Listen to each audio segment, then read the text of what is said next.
She was born a princess and a disappointment. Her father, King Henry VIII, had desperately wanted a son to succeed him on the English throne. Her mother, Anne Boleyn, the second of Henry's 6 wives, would be sent to the Tower of London and beheaded. Their red-headed daughter would at age 25 be crowned Queen Elizabeth I.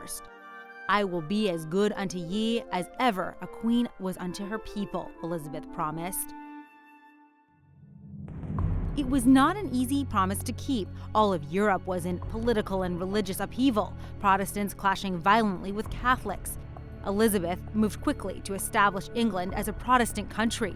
She ordered her subjects to attend Church of England services, but did not tell them what to believe privately.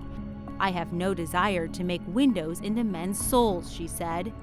That compromise kept Catholics in England from rebelling, but powerful forces in France and Spain were determined to return the English people and ruler to the Catholic Church. In 1588, the Spanish sent a fleet of 130 warships, an armada, to invade England and overthrow the Queen. As the armada neared the English coast, Elizabeth addressed her troops.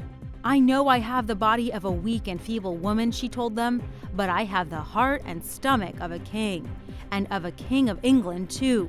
By your valor in the field, we shall shortly have a famous victory over those enemies of my God, of my kingdom, and of my people."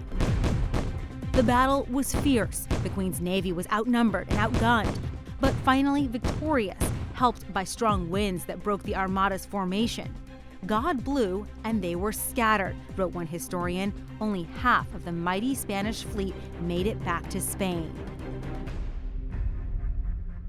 The victory established England as a leading military power in Europe. Under Elizabeth, England was already a growing world power in trade and commerce.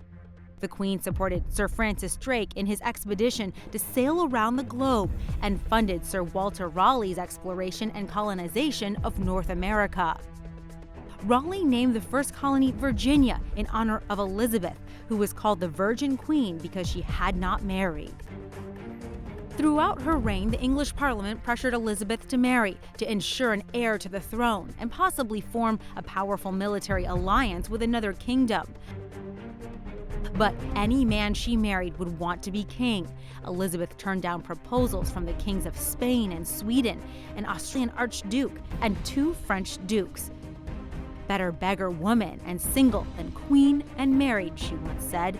She would rule alone. Her royal portraits show her as she wished to be portrayed, a symbol of England's wealth and magnificence, dressed in elaborate gowns, draped with jewels.